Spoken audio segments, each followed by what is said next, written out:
જય હિન્દ મિત્રો, અમે અત્યારે બોટાદ માર્કેટિંગ યાર્ડ ખાતે છીએ.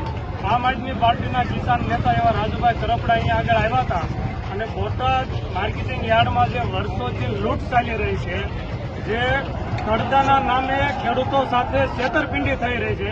જ્યારે મહેનત મજૂરી કરી અને માલ પાકે અને માર્કેટિંગ યાર્ડમાં જ્યારે ખેડૂત પોતાનો માલ લઈને આવે ત્યારે એનો ભાવ કાપવામાં આવે છે, હવા ભરાઈ ગઈ છે, માલ ખરાબ છે. જે ભાવ નક્કી થઈ ગયા પછી જયારે જીમમાં ઠલવવા જાય ત્યારે ભાવ કાપવામાં આવે છે. આવી રીતના ખેડૂતો સાથે છેતરપિંડી કરવામાં આવે છે.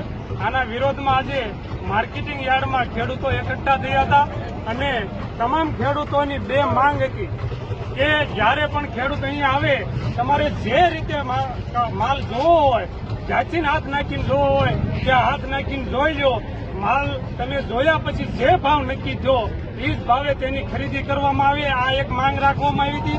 અને બીજી માંગ કે જ્યારે ભાવ નક્કી થઈ ગયો ત્યાર પછી ખેડૂતોને કહેવામાં આવે છે કે જીમમાં તમે તમારો માલ ઠલવવામાં આવો.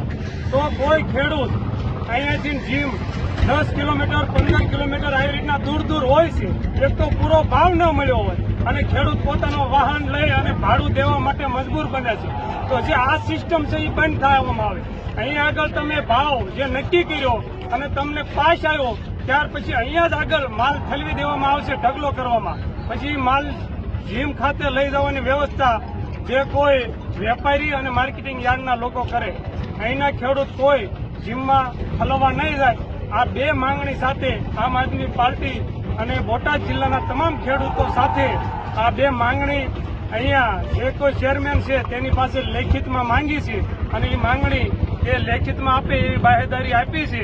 હવે એ લેખિતમાં માહિતી મળ્યા પછી અહીંયા આગળથી તમામ ખેડૂતો છૂટા પડશે અને આ લેખિતમાં માહિતી આપ્યા પછી ફરી ક્યારે આવી ઘટના બની તો આમ આદમી પાર્ટી ખેડૂતો માટે લડી લેવા માટે તૈયાર છે.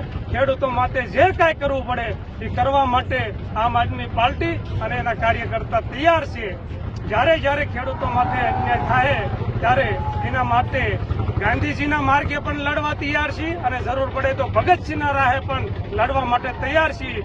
જય જવાન, જય કિસાન.